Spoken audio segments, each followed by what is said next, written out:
लोकसभा चुनाव 2024 में भारतीय जनता पार्टी अपने खराब प्रदर्शन के बाद से लगातार उत्तर प्रदेश में चर्चा का विषय बनी हुई है। पार्टी के खराब प्रदर्शन के बाद कारणों पर खूब मंथन हो रहा है। भाजपा अपने मजबूत गढ़ में कैसे हारी, इसके पीछे का एक कारण जनप्रतिनिधियों का जनता के बीच में न जाना भी रहा। भाजपा की ओर से चुनाव परिणाम की समीक्षा के क्रम में ये मुद्दा बड़े स्तर पर उभर कर सामने आया है।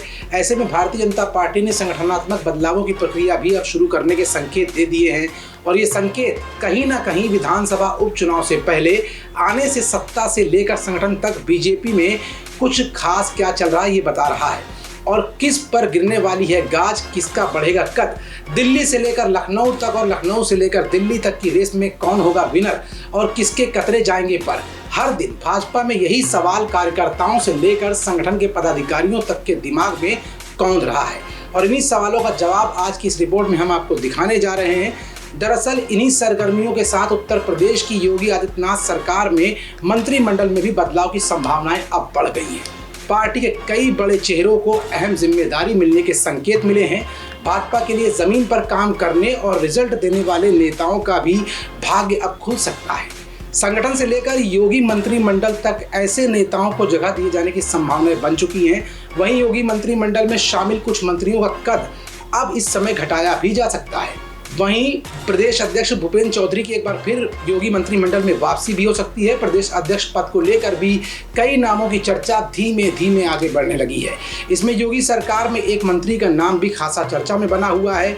यूपी चुनाव 2027 से पहले उत्तर प्रदेश में संगठन और सरकार को मजबूत दिखाने की कवायद के तहत अहम बदलाव की तैयारियां चल रही हैं। माना यह भी जा रहा है कि संगठन चुनाव की प्रक्रिया पूरे होने के साथ ही मंत्रिमंडल में भी बड़ा फेरबदल देखने को मिल सकता है। यूपी में भाजपा के संगठन चुनाव की प्रक्रिया चल रही है। इसके बाद योगी मंत्रिमंडल में फेरबदल की संभावनाएं जताई जा रही हैं।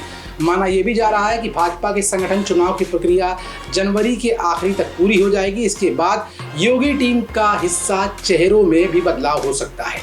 भाजपा प्रदेश अध्यक्ष भूपेंद्र चौधरी को लेकर चर्चा बनी हुई है। एक बार फिर वो योगी कैबिनेट में शामिल हो सकते हैं। वहीं सरकार में शामिल कद्दावर मंत्री का कद भी घटाया जा सकता है। इसके अलावा सरकार में शामिल 2 मंत्री और एक पूर्व मंत्री के प्रदेश अध्यक्ष की दौड़ में शामिल होने की चर्चाएं भी जोर पकड़ चुकी हैं। सीएम योगी के स्तर पर मंत्री के कामकाज की समीक्षा चल रही है। ऐसे में सरकार के स्तर पर बड़े बदलाव के कयास भी लगाए जा रहे हैं। बड़े विभाग संभालने वाले मंत्रियों को अगर 2 या उससे ज्यादा विभागों की जिम्मेदारी है तो उसे कम भी किया जा सकता है। सीएम योगी का स्पष्ट निर्देश है कि परफॉर्मेंस करके दिखाएं, काम जमीन पर दिखना चाहिए। हालांकि समीक्षा के क्रम में कुछ मंत्री टारगेट से काफी पीछे दिख रहे हैं। अब ऐसे में अगर विधानसभा उपचुनाव से पहले सत्ता और संगठन में तमाम परिवर्तन होते हैं तो कहीं ना कहीं आशा और निराशा के बीच चुनाव पर क्या असर पड़ेगा ये भी देखने वाली बात होगी। आपको हमारा एक खास सेगमेंट कैसा लगा, अपना फीडबैक हमें ज़रूर दीजिएगा और हमारी इस तरह की खबरों को देखने के लिए बने रहिए इंडिया जंक्शन के साथ। तब तक के लिए इंडिया जंक्शन की पूरी टीम और मनीष गुप्ता को दीजिए इजाज़त। नमस्कार, शब्बा खैर, शुभ रात्रि। खबरों से जुड़े रहने के लिए सब्सक्राइब करें हमारा चैनल इंडिया जंक्शन।